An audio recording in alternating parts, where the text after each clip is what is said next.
concrete building tam lo na khua dia ka hriat thin kha na chuan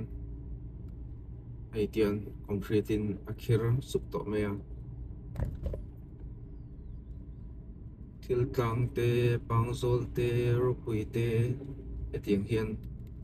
concrete tha tak tak hi an sa for me a polom on van ne tin lir thei po apung viawa etiang hian leite lama po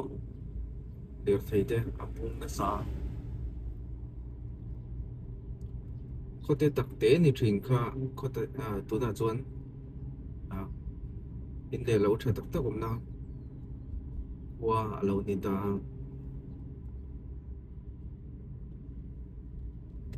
in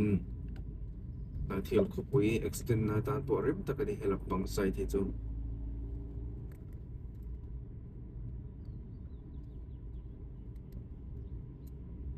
na thiala 3 minutes somvel kan tlan thina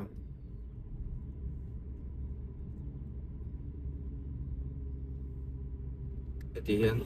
thiltlang pangzol rupui tivel hi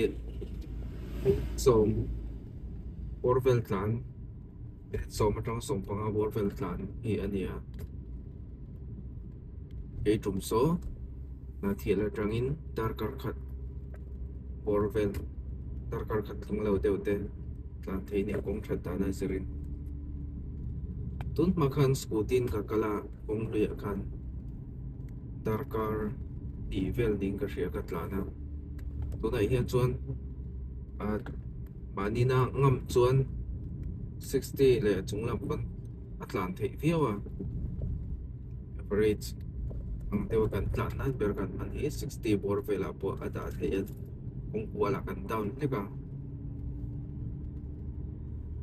tuna ka tlan nei chu 45 bel ani